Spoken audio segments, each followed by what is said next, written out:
খাতা কলমে যুদ্ধবিরতি কার্যকর করলেও তা ভঙ্গ করা এক প্রকার অভ্যাস হয়ে দাঁড়িয়েছে ইসরায়েলি প্রতিরক্ষা বাহিনী আইডিএফের।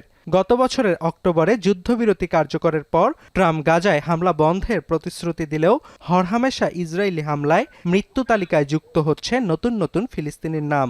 সন্তান হারানো মায়ের গগনবিদারী আর্তনাদ আর খাদ্যের অভাবে নবজাতকের কান্নায় ভারী হচ্ছে গাজার আকাশ।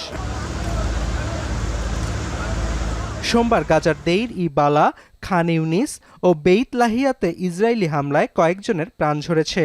হামলা থেকে রেহাই পায়নি কমিউনিটির রান্নাঘরও, প্রাণ গেছে কয়েকজন কর্মীর।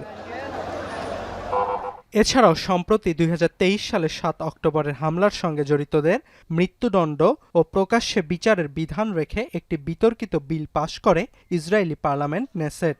এরই ধারাবাহিকতায় এবার অধিকৃত পশ্চিম তীরে ফিলিস্তিনিদের মৃত্যুদণ্ডের বিধান রেখে নতুন আইন কার্যকর করল আইডিএফ, যেখানে বলা হয়েছে ইসরায়েলিদের জন্য হুমকির কারণ মনে হলে ফিলিস্তিনিদের সর্বোচ্চ শাস্তি হবে মৃত্যুদণ্ড।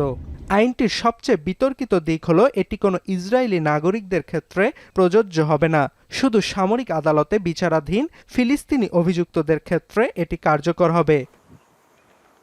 এদিকে ফের গাজাগামী মানবিক গ্লোবাল স্মুথ ফ্লোটিলা নৌবহর আটক করেছে ইসরায়েলি নৌবাহিনী। এর আগে নৌবহরে থাকা অধিকার কর্মীদের আটক করতে ইসরায়েলি সেনাদের নির্দেশ দেন বেনিয়ামিন নেতানিয়াহু।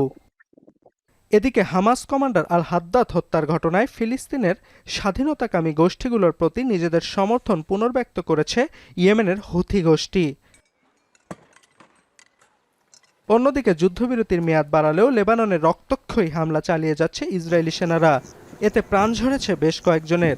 লেবাননের একটি ব্যবসায়িক সংগঠনের তথ্য, ২০২৪ সাল থেকে ইসরায়েলি হামলা শুরুর পর দেশটি $২৫ বিলিয়ন বেশি পরিমাণ ক্ষয়ক্ষতির সম্মুখীন হয়েছে, যা পুনর্গঠনের জন্য প্রায় $১২ বিলিয়ন প্রয়োজন হবে।